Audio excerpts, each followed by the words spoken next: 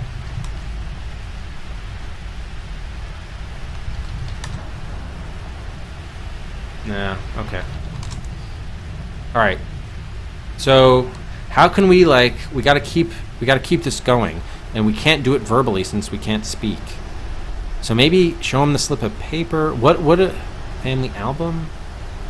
No, we gotta have something that's with us. Was the trench coat a gift? Keys are not gonna do anything. Other than the ring, we don't have much that's personal. The wedding ring.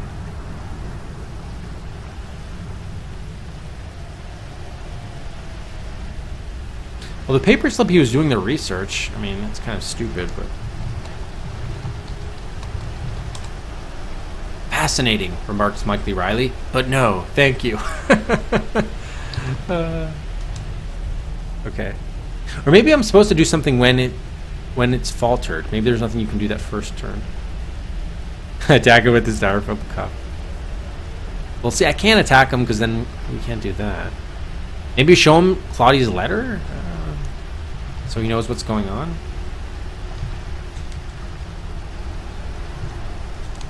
Show hastily written letter to Michael. No, thank you. No, damn it.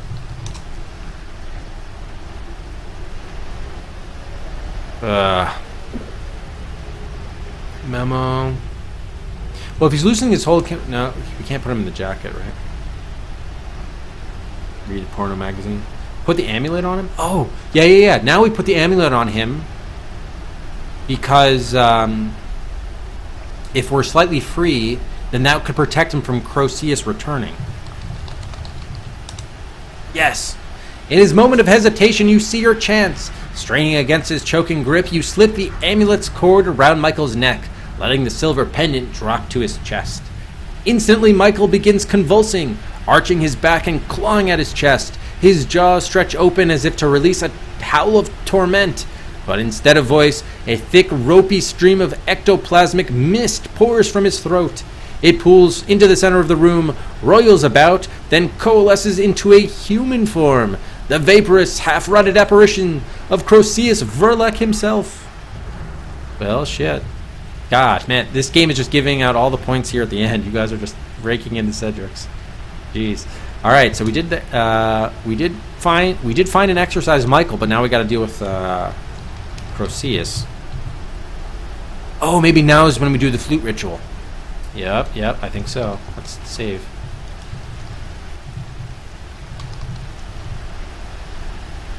Show boobs. Yeah, that's right. We don't have body parts except for fingers. Put fingers on third hole and sixth hole.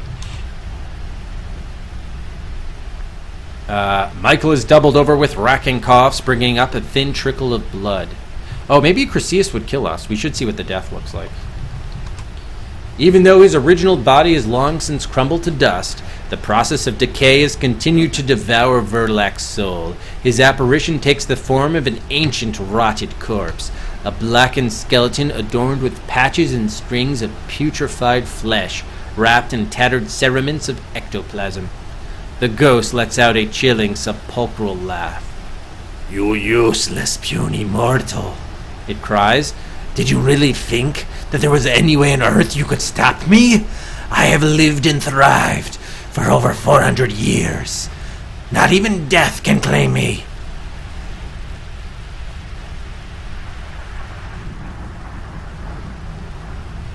Very nice. I can't see any such thing. All right, ask Croesus about Croesus. The ghost is utterly crazed. There is absolutely no reasoning with it. "You sabotaged my dimensional beacon. I will build another. You drove me from my host body. I will find another. What next? Will you track down my disciples one by one and kill them all? Will you set this whole town to the torch? Yes, we will. That was a rhetorical question. There will be more towns, women, and more bodies, and more disciples, and always I will be there. And there is nothing you can do to stop me. Uh-oh, Michael begins shaking uncontrollably. He's probably going to die. All right, let's just see what happens. Time passes. It would be almost too kind to kill you, muses the ghost. I've half a mind to simply let you go and spend the next 400 years tormenting and violating your future daughters and granddaughters through the next 12 generations. You've only got one amulet, you know. You can't protect all your children at once. Michael lets out a weak groan. But no, it finally says. After all you've done, I think that death would be most appropriate. But just to make sure you suffer, I think I'll start with your beloved husband. Tendrils of ectoplasm snake out from the ghost's outstretched arms and wrap themselves around Michael, who begins flailing weakly. You rush to help him, but Michael is powerless, and you are too slow to prevent the tendrils from pushing into his mouth and nostrils, stopping his throat and filling his lungs with noxious gas. You work desperately, trying to administer CPR even as his body stiffens and his face turns blue. But in the end, there is nothing you can do. Michael gags one last time, arches his back, and dies in your arms. Thin, thread-like streamers of mist ooze from his mouth, along with his final breath. You're next, chuckles the ghost. Yeah, maybe just not have kids. Good call, Rex.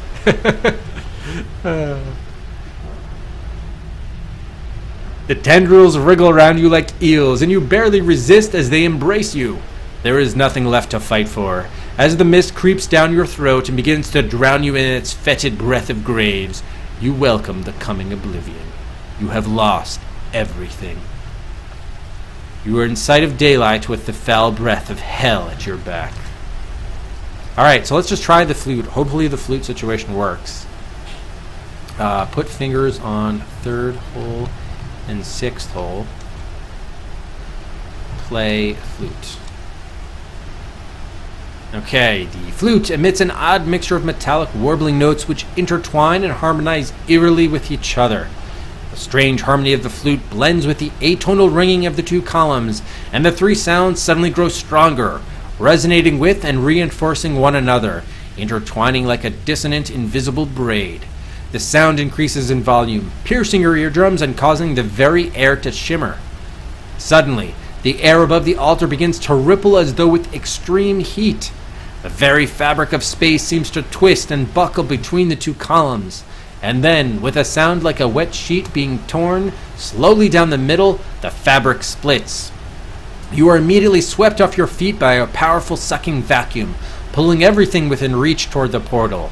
Dust and debris, bones and loose rock from the burial niches. Everything not nailed down goes flying across the temple. Didn't everything not nailed down go flying across the temple the last time? And into the portal?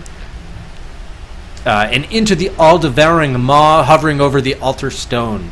Desperately, you wedge your fingers into a crack in the floor. With the other hand, you grasp hold of Michael's pants leg and hang on for dear life. Verlek is caught like a gossamer thread in a tornado. Frantically, he claws at the air, but as an insubstantial ghost, there is nothing for him to hang on to. Shrieking and cursing, he is dragged inexorably back, closer and closer to the portal, until the section draws his corpus out into a long trailing ribbon, like an unraveling cable-knit sweater, and in the next moment, he is gone forever, sucked into whatever alien dimension lies beyond that horrible rift. For a few agonizing moments, you don't think you're going to make it.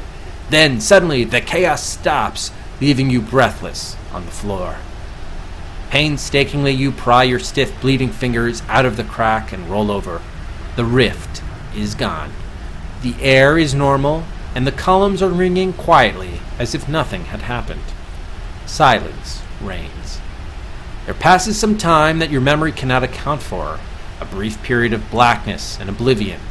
You and your unconscious husband together in the subterranean vault. Perhaps you were unconscious as well. You cannot remember. At some point you become conscious again. You lift Michael to his feet, putting his arm around your shoulders, and the two of you stagger up the tightened stairs to the surface. The ground begins rumbling just as you are exiting the house, but by that time, Michael has recovered some of his senses and can walk a bit faster. You make it down the bend in the road overlooking the town, just in time to see the town square collapse, the vile obelisk sinking into the earth. Several buildings are dragged down along with it. A gas pipe ruptures in the courthouse, sending a gout of flame high into the air, and soon the entire town is burning. Behind you, a muffled explosion and a sudden warmth against your back bespeak a similar end to the Verlac family mansion. For a moment you find yourself almost turning back, driven by instinct to rescue your belongings, but you stop. You turn away, and while Michael rests, you stand at the overlook and watch the sparks rise like fireflies, mingling with the stars in a clear, cloudless sky. Epilogue. He always returns to his blood. Edward Verlac. Okay, so we did all that stuff. Very nice. Did we get some points for that? Home. You are home, and it is a momentous event. Downstairs, Michael is waiting for you to bring him the wondrous news. To the east is the bedroom you both share, and to the north is your bathroom. Oh, God. A cool wave of uneasiness washes slowly over you. You're not sure why. Your score has just gone up by 15 points. Yeah, we're at 99 now. Damn. Okay, definitely save here. 99 home. As you know, we gotta map this. We gotta map this. So we got home. We got our bedroom to the north here. Or no, the bathroom is to the north, and the east is the bedroom. It is a Cedric Bonanza.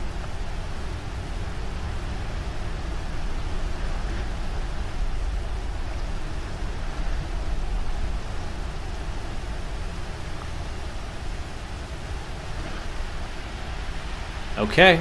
Oh, and Michael's downstairs? Seriously? I guess we should go to the bathroom first. Your bathroom, an ordinary place, a normal, safe, familiar place. On the counter is a home pregnancy test. Uh-oh. Well, Michael calls excitedly down from downstairs. Have you looked yet? Oh, God. Oh, God. Look at the test. It's an ordinary pregnancy test, the kind you can get at any drugstore. The kind with the little window that turns pink if you're going to have a baby. Michael calls up again, this time sounding slightly worried. Hun, everything okay up there? Read the test. There's nothing written on the home pregnancy test. A nameless, formless apprehension grips you suddenly, leaving you short of breath. Why are you so frightened on what should be such a joyous occasion? Uh-oh. No, not another fly. You can hear a fly buzzing around, hovering over the back of your neck. All right, just take the test. Take it. Should we check the bedroom? Okay. There's nothing important in the bedroom at the moment.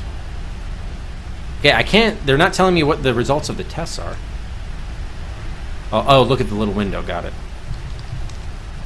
You stare down at the little plastic indicator and an inexplicable horror seizes you as you recall Edward Verlac's last words.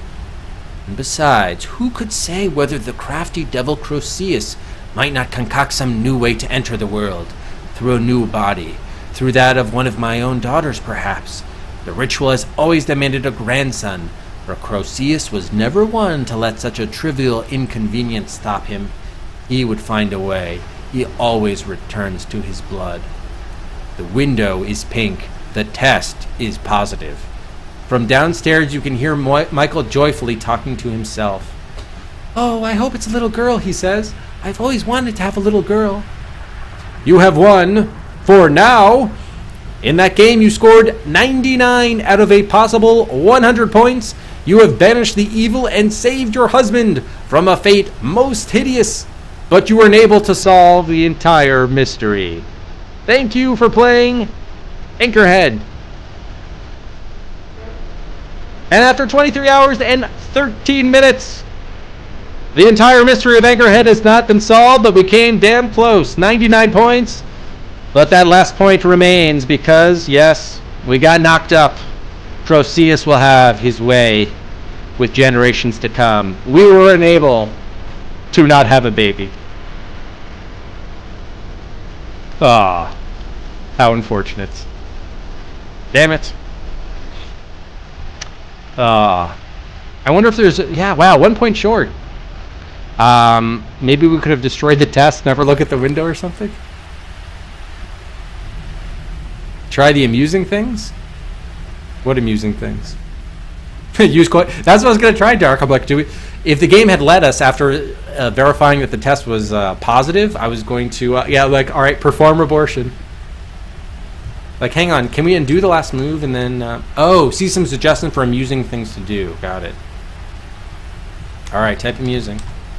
Neat ways to die, interesting Easter eggs, alternative solutions, significant dates, most bizarre bug report contest, or some things never change. Interesting. All right, this is all cool stuff. I'm just, I guess, a bit worried if it turns out to be a lot of it. Let's see. Of course, you have already surmised that there are many creative ways in which you can die in this game. Whether or not you find that particularly amusing, well, that's between you and your conscience. I, for one, found them amusing to code. Perhaps we will find them amusing to experience. Oh, we can now actually see how many of the deaths we got, maybe, since we were trying to get them. Do not attempt the following at home. Standing on the train tracks until the train comes. We did that. Standing on the altar while you blow the flute. Oh, we did not do that. Damn. Wandering around the narrow aisles adjacent to the mill floor for too long. Yep, we did that. Not giving Michael the mirror when he asked for it. We definitely did that. Letting Michael die before you destroy Croceus. Yep, we did that. Reading the big black book in the abandoned church in its entirety. Did that. Examining William Verlac. We did that. Attacking Michael with the meat hook. Oh, we definitely did that. Allowing the summoning ritual to proceed to its conclusion without sabotaging the beacon first. Yeah, okay, so we did, of the 9 of them. Is there 9? Yeah, I think we got 8 of the 9. That's pretty good. All right, interesting Easter eggs. Did you try just typing listen while Michael's in the shower in the morning of day 2? We did. I think because someone told us to do that because it was an Easter egg. Type it several times, yep. Oh, the puzzle box. Did you take a good look at the paintings in the gallery? One scene in particular will catch your eye. Yeah, we did examine all of those, I think. I don't know if we examined them again. No, that's the thing. In Claudia Benson's last letter, she mentions that she did some research at the Miskatonic Library. Did you try looking her name up in the circulation register? We did do that. You might find some interesting reading material. Yep, we did read all of those books. That's true. You may have noticed that your appearance changes as the game progresses and you get more and more filthy. Oh no, we didn't examine ourselves while wearing the straitjacket or talk to ourselves. Actually, we did talk to ourselves. Did we examine ourselves during the epilogue? No, we didn't. Did you try screaming or crying? Did you try it while handcuffed to the island at the end of chapter 4? No, we didn't. Oh, there were chapters. If you wait around for a while at the twisting lane or the rocky spur, you might catch something interesting. You might have to wait a long time, though. Is that about the... Yeah, no, we did have that happen. It came and ate us, or captured us, or whatever. At the rocky spur, not the twisting lane. Did you try typing X, Y, Z, Z, Y? No? Good. Yeah, we didn't do that one. Okay. Alternative solutions. Discover the name Verloc. Oh, other ways to discover the name Verloc. Clear away the spider web. Oh, wow. So there are actually a ton of puzzles that had multiple solutions. That's pretty cool. Pretty cool. Significant dates. Yeah, June 28th is our real anniversary. Thanks for all the cards. Most bizarre. These quotes are taken from the actual bug reports from the first version of Anchorhead. Names have been obscured to embarrass the guilty. Second prize. Obscure fact. Edward writes that he pricked the inside of his cheek to draw blood for his ink. The inside of the cheek isn't a good choice for an inkwell since it's mighty difficult to get it to bleed. Have you bitten your cheek while chewing food? It hurts, but it doesn't bleed. Have you seen body manipulators pierce the cheeks with a metal skewer? They choose the cheek precisely because it won't bleed. You can try this at home yourself with a needle or a large safety pin. Sterilize it, psych yourself up, and pierce the cheek from the inside to the outside.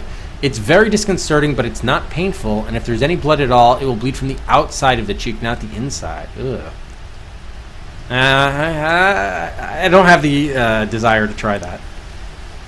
First prize. This is horrible, but I got really confused at the epilogue because I thought I hadn't taken the pregnancy test yet. It's amazing how difficult it is to express taking a pregnancy test when I have commands. Oh, that's great. That's great. Some things never change. It is still possible to win the game and earn all the points without ever using the key to the sewers. I never could figure out how the hell to fix that. Oh, interesting. How could you do that? I guess with an alternate solution. So can we undo, and what if we had gone... Hang on. Go from the... Is there anything you can do in the bedroom then? There's nothing important at the moment. Why did they say at the moment? Can we go downstairs before getting the pregnancy test? You don't want to go downstairs until you have something to tell Michael. Oh man. Just wanted to see if there's anything else we could have done at the house, but apparently not. There was not. There was not. All right, yeah. So we did miss 1 point. Let's give 5 points for the end of the game, by the way. So here's, I mean, I could probably copy, you know, whatever. I'll probably look later just to see what the missing point was.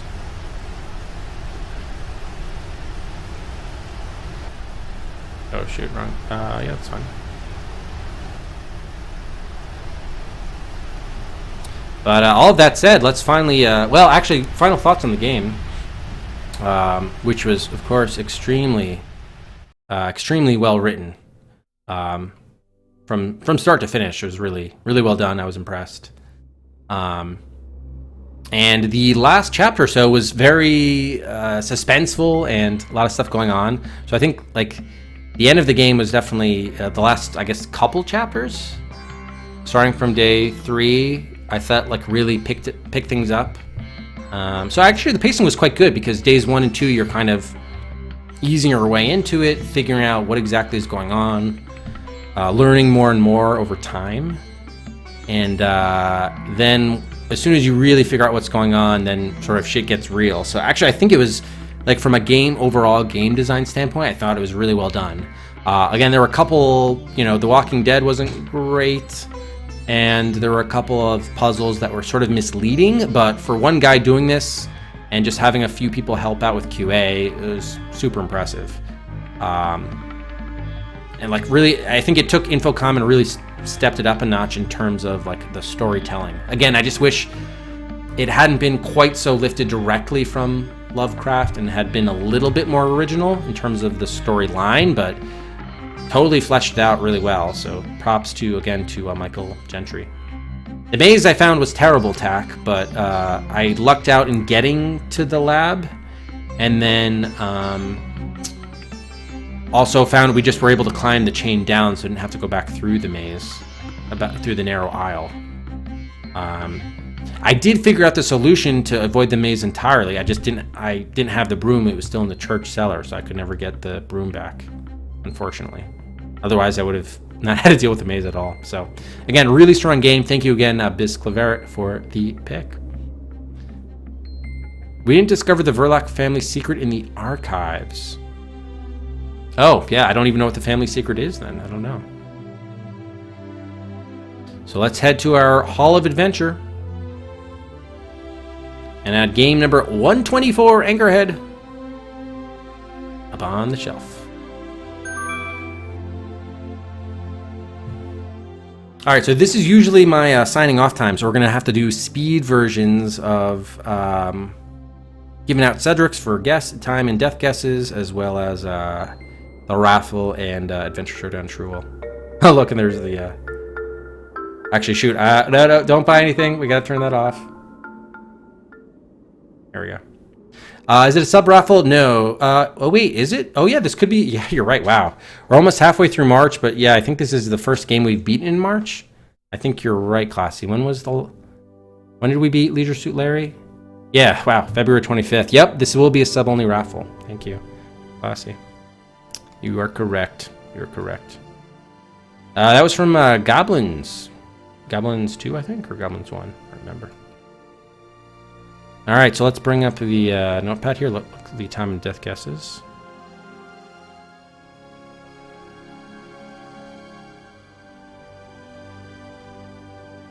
All right, so final time was 23 hours, 13 minutes. I don't imagine, because it was such a high time, that too many people are going to be close, but we'll see. 23:13. Chicago and Travis 20 hours. Amberstein 20 and a half. Olamar's 22:22. So Olamar's is within the hour. Not in the half hour, but still isn't within the hour. Olamar's will get 25 Cedrics. And then Morgan, 24 hours, also is within the hour. So Morgan will also get 25 Cedrics. Unfortunately, those are the two closest. No one within the half hour to claim even 100 Cedrics. And then over, we had Classy Fellow, Carful, and really that was it. So only 3 people had the over there. All right, let's take a look at the death guesses. Final death count was 35. I was actually pretty happy with as many deaths as we discovered.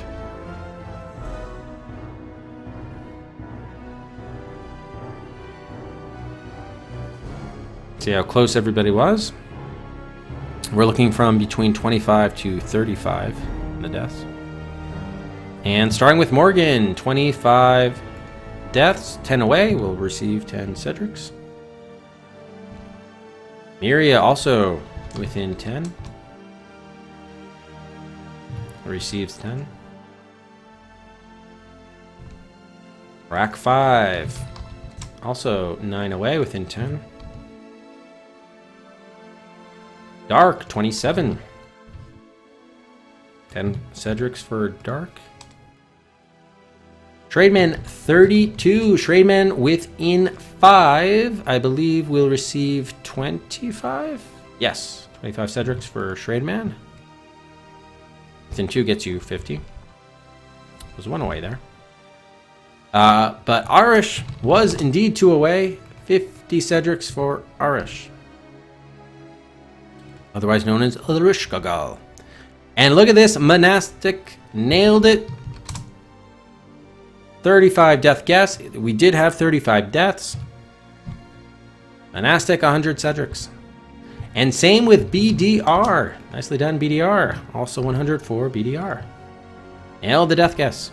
And Classy Fellow, look at this, 3. Maybe even 4, we'll see. 3 people nailing the death guess. Yes, okay, it was 3. Amberstein was just 1 away, however, will still take home 50.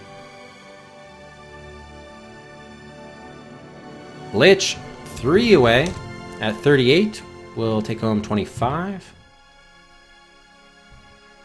Moth at 40 was within 5, also will take home 25. Silo, 41, was within 10. We'll get 10.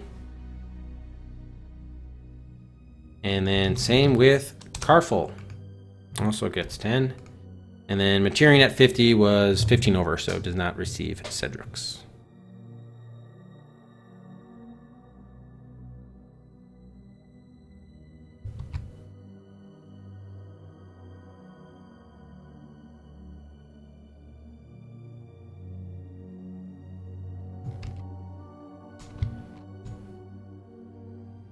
Yeah, congrats to all the winners.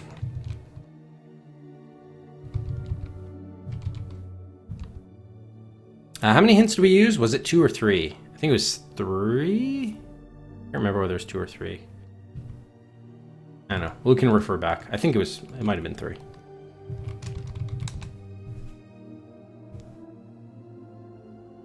All right.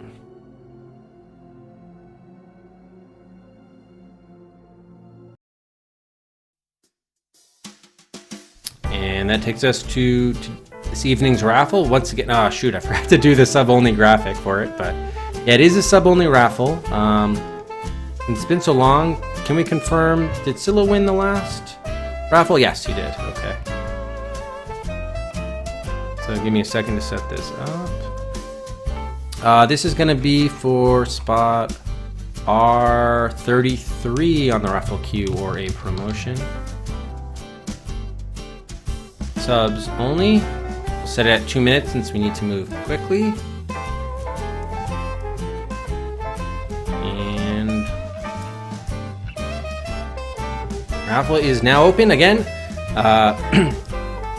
Subs only. Thank you again, all subs, for your support.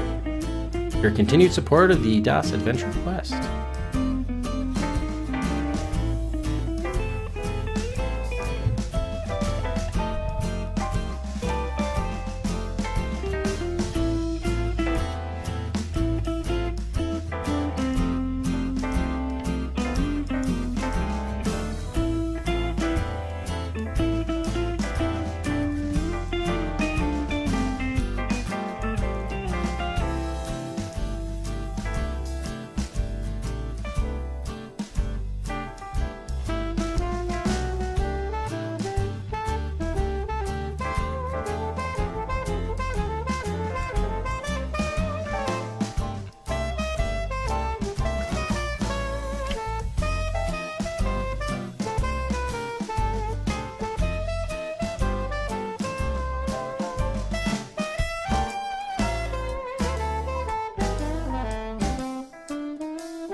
Alright. Oh no, Duriel and Trademan just missed out. I'm sorry, guys. If there was a way I could reopen it, I would, but I unfortunately can't, because it's basically reset it, and then everyone else would have to re-enter, so. Yeah, you just missed it by like a matter of seconds.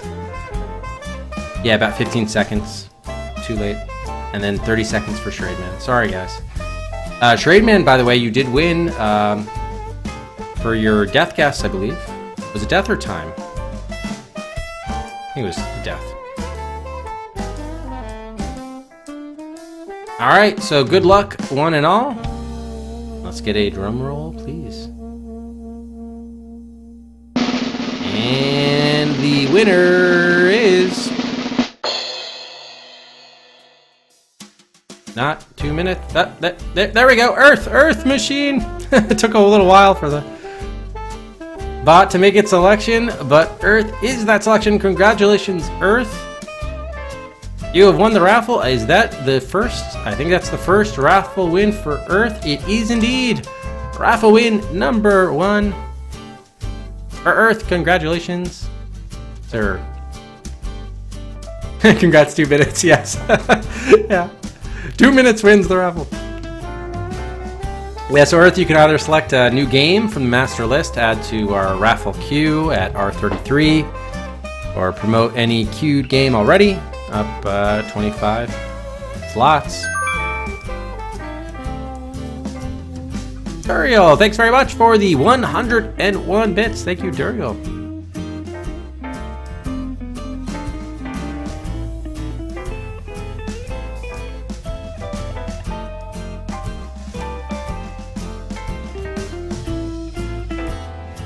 All right, Earth wants to promote Netropolis. See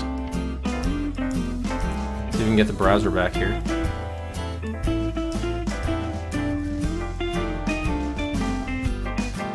Metropolis. Okay, so that's at V36, so that will move up 25 slots up to V11.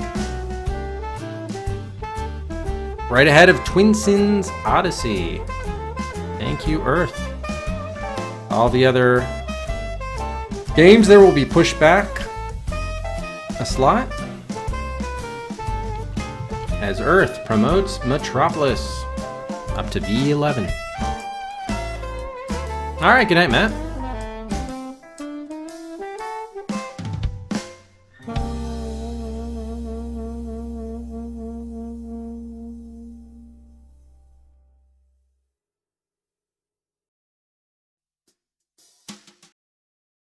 And that'll take us to tonight's Adventure Showdown Truel. We're gonna have to do a lot of updating. Well, we spent 9 stream days on Anchorhead. So we gotta reintroduce all of our combatants here. Starting with representing the raffle queue from Naxmu, Showdown number 5 for the adventures of Ninja Nanny and Sherlock Shelty. It actually enters as the clear underdog here. Only 11 guns. And I say only because there are so many guns here. From the hybrid slot, from the adversary, it's the Hitchhiker's A Guide to the Galaxy. This is Showdown number 4 for Hitchhikers, enters with 26 guns. Representing the viewer queue, it's the second Showdown for Eternum, aka Eternum, from Chrono Travis. Enters in with 44 guns in just its second outing. There you go, Duriel. I pronounce it both ways to cover myself either way. Gotta cover my ass. That should not say Noble Works. Apologies. That was left over. That should be Chrono Travis. There we go. Fixed. Although that, Travis, sorry, that may not be your avatar. We'll have to fix that for next time. Now, from with 100 slot buys, from Niskarin, the enters in. It's now the veteran of the Showdown. This is its 6th time out, and it's got a whopping 50 guns. So it enters as the slight favorite over Eternum/Eternum. And then finally from Akaga with 125 slot buys, it's Chronomaster. Showdown number 2 for Chronomaster, and it has 20 guns. And all of that said, we're now ready to open up guns. If anyone wants to buy any, help the odds of any of these 5 games to become game number 125. Yeah, we're up to 125. Okay.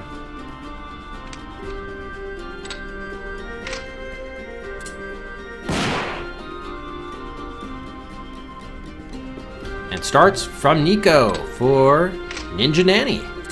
Yeah, I should mention, that brings it up to 14. If Ninja Nanny wins the Showdown, Shannara will enter the Showdown. If Hitchhiker's Guide to the Galaxy wins, it'll be Lost Files of Sherlock Holmes, The Case of Serrated Scalpel will enter the Showdown. And if Eternum/Eternum wins, King's Quest 3 will enter the Showdown. If Zack or Chronomaster win, then the Showdown decreases to just 4 games. Wow, a lot of buys here. All right, we got Hitchhikers up to 29. Zack from Sting goes up to 53.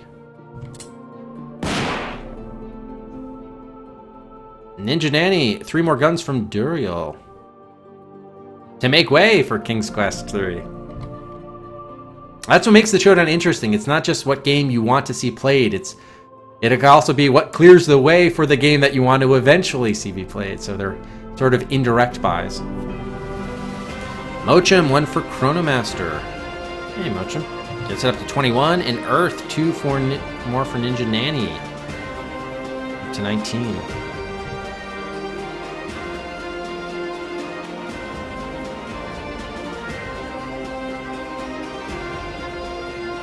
Yeah, Nanny's in the raffle spot. Shannara goes in. Shannara's on the viewer queue, so Shannara will go in if Eternam wins. And the hybrid slot is right now on the Legacy game, so if Hitchhikers wins, it'll be Lost Files of Sherlock Holmes.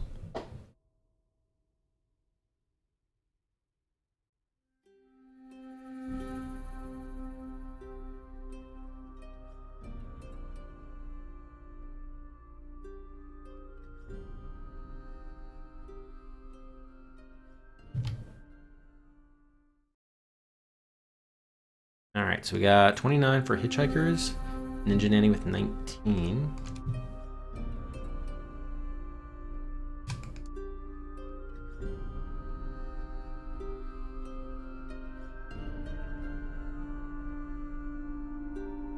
We got Zach with 53 for Zach.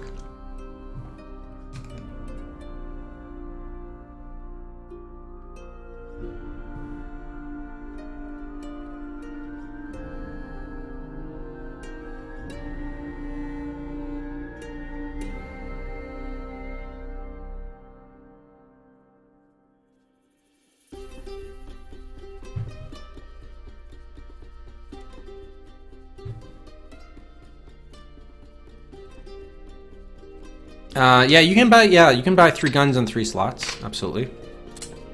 Yep, it is both.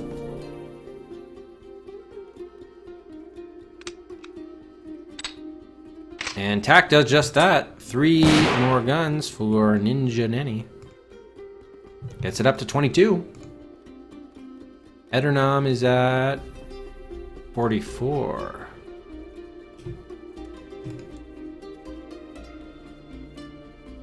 Yeah, this might even be. I don't know. We've had obviously more games in the showdown, but I can't.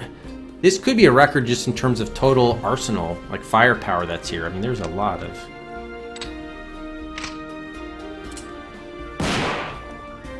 firearms here.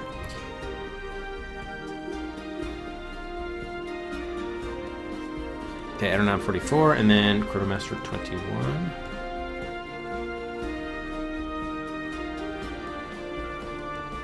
All right, and Mike, hey Mike.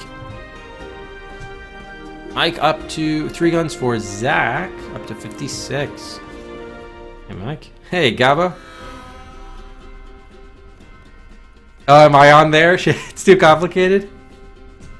That's what makes it great, Gabo. We find the pleasures of life are found in its complexities, as well as its simplicities. That's what makes life interesting. Anchorhead was a long game, that's true. The arsenal had time to build over time. Alright, so I gotta update this. Where's Zach? 56 now. Alright, let's do a last call, because we want to get this squared away.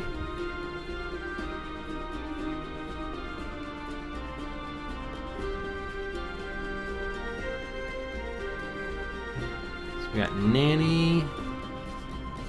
22 now.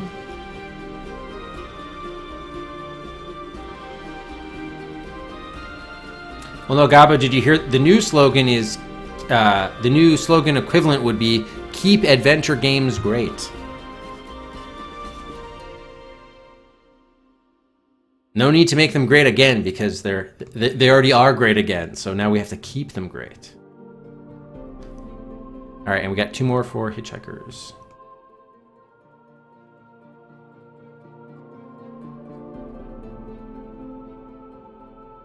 Okay, so yeah, I think we'll freeze things there. Alright, so we got 29 for Hitchhikers, 22 for Ninja Nanny, 56 for Zach, 44 for Eternam, and 21 for Chronomaster. Okay.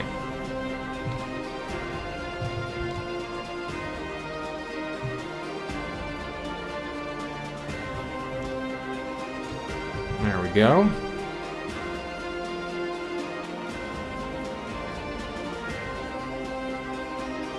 The Purge? I can't say I'm familiar with that. Perhaps the movie.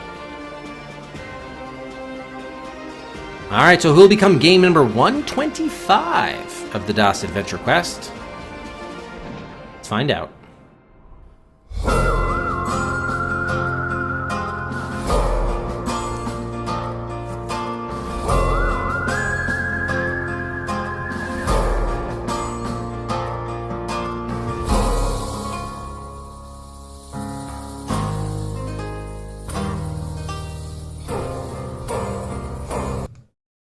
All right, we hold the phone here. We missed 3 guns for Ninja Nanny. Hang on.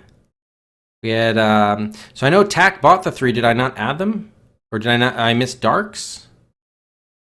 Hold on. So Ninja Nanny had 10 or no 11 going in, and then we had 3 from Nico gave it 14.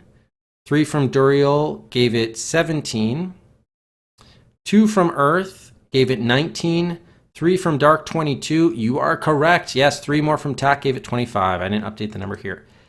Thank you, Nico. Yes, you are right. We got 3 more here, Ninja Nanny. Don't want to shortchange in a game. We caught it just in time, or Nico did. Thankfully, the combatants agreed it was a false start, so they halted before any guns were drawn. False start.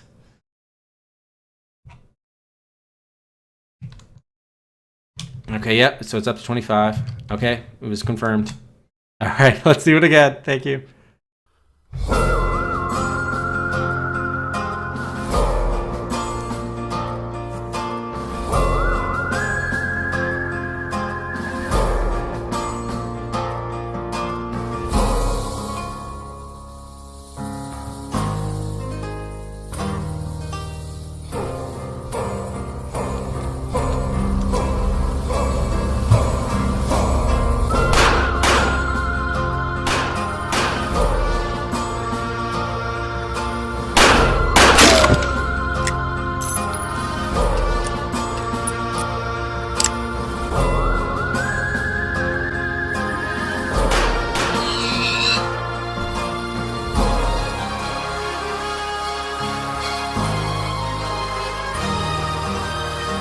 And the winner. Oh, it's 2 text adventure games in a row. Hitchhiker's Guide to the Galaxy from the Adversary. Gun number 19 does it. And the last Infocom game that's currently queued is no longer queued. It'll be game number 125 on the DOS Adventure Quest. Congratulations, The Adversary! And Infocom fans everywhere. And oh no, this is the one I didn't want to see win, because first and foremost because it means 2 text games in a row, but also because I know this one, obviously the reputation is this one's pretty brutal. So I knew it had to come along sooner or later. I just hope it was later, especially because we just had a long text game, and this will probably be long too. I'm guessing. I don't know, but fair to suppose that it's going to be a long one.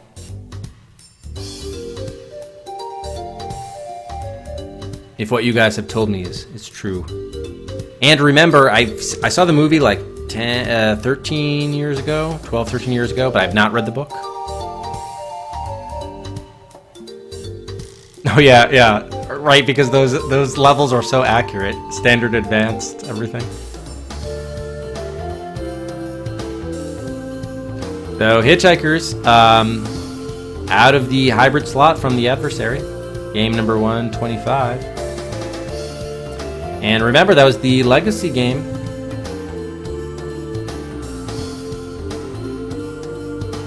We'll pull from the raffle queue, will be the next in turn. So yeah, the Lost Files of Sherlock Holmes. Where is that? That's on the viewer queue, I believe. Yeah, the Case of the Serrated Scalpel from Spencer 359. Finally makes its way into the showdown. It'll be now in the next in the hybrid slot. That means that had been at V21, so all the other games below that will move up a spot accordingly. And it actually, the next Legacy game, that status, as we move this down here,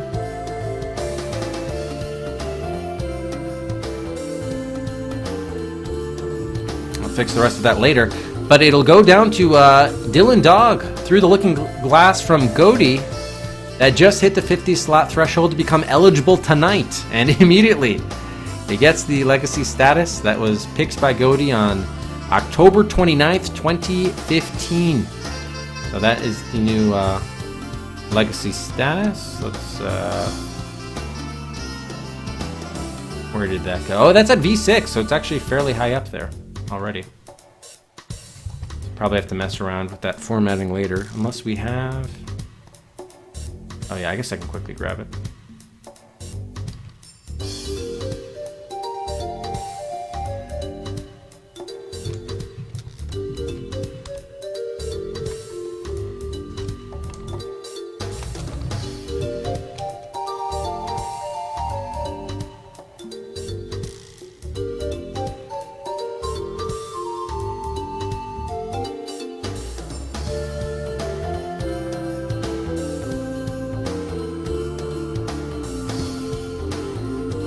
Doesn't want to cooperate? Alright, anyway. Can figure that out later.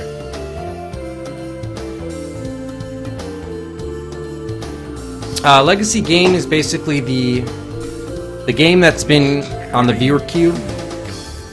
That's been on the viewer queue the longest, that has had 50 or more slot buys. Also, this webcam is annoying me. I'm going to get rid of it here.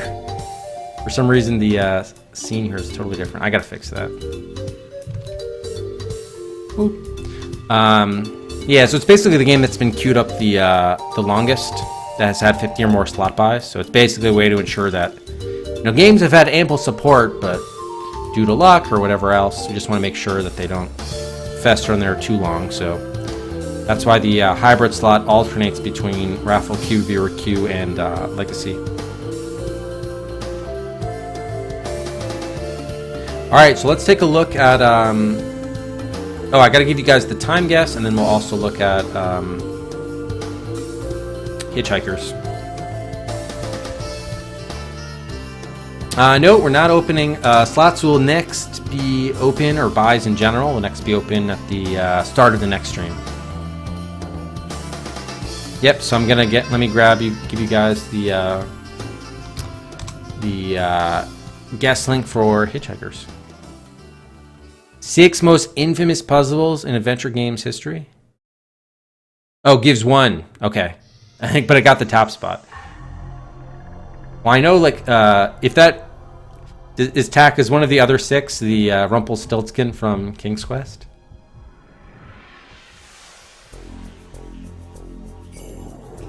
Okay, which one is Hitchhikers? Yeah, that one.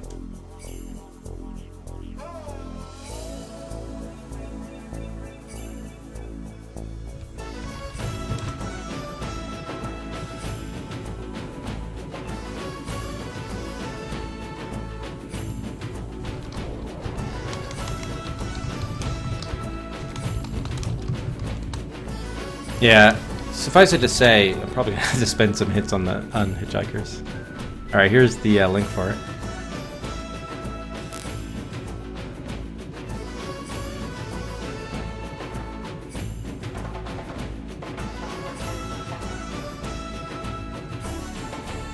Wow, was that the one game? Did that game get? Wow, that was the one game not to get any gun buys tonight. Hitchhikers was. Just relied on the yeah, it's been a while since it got any. Cody! Thank you for the 4 months! 4 months of support from Cody. Thank you, Cody. I've heard the best game move up cause it's best game hippily Rufus empty hand. Yes, yes. Dylan Dog not only is now 6 on the queue, on the viewer queue, but it also just got legacy status, so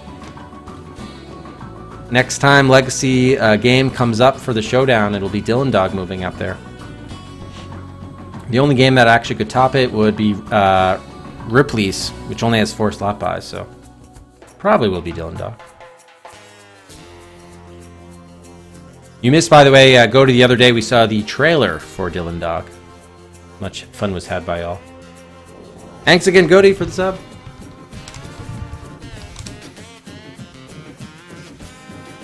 And I just searched for Dylan Dog, and he Hitchhiker's Guide to the Galaxy is next.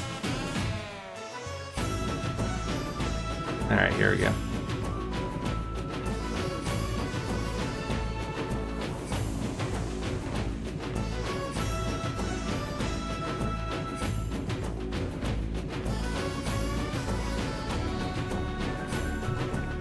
Yeah, you can also just use the command guess too, if you ever need it.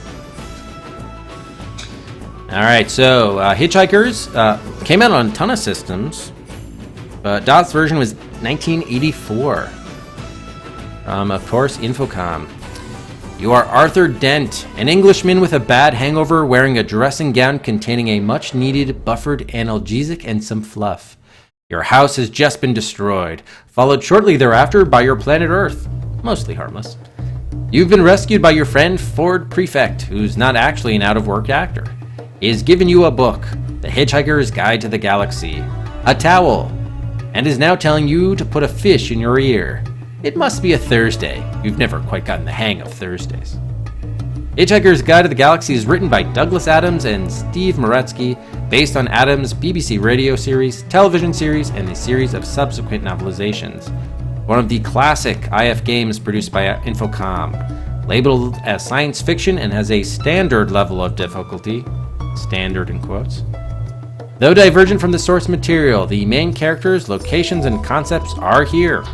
Unlike the book, death can come quickly if Arthur fails to observe his surroundings, collect inventory, talk to people, and consult the guide. Don't panic! Oh, and there were some great feelies, of course, too. We'll definitely make sure to look at the feelies before we start the game. Here's the box art, though. Don't panic. I do like that box art, though. I'm sure it just lifted from the cover, but I do like it. Rumpelstiltskin was the runner-up on the list. There we go. Yeah, you just battled the Parser Dark. Makes sense. With Infocom, at least, it's, you know, gotten the hang of it. And Anchorhead was sort of based on the Infocom. Well, pointless looking at screenshots, it's text, but yeah, you get the idea.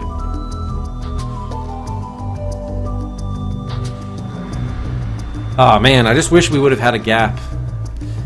After a long text adventure, we got another one. It's alright, we'll get through it, I just would have probably enjoyed it more if we had like a couple other games buffered, that's all.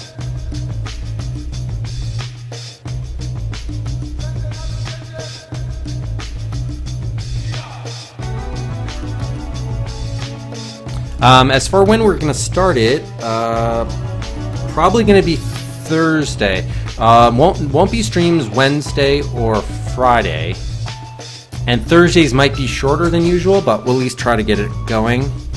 And then get more into it over the weekend, I think.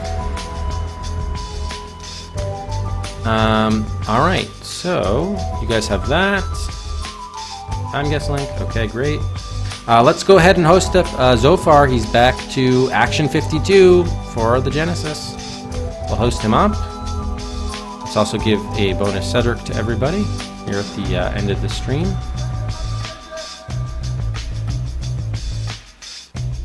And yeah.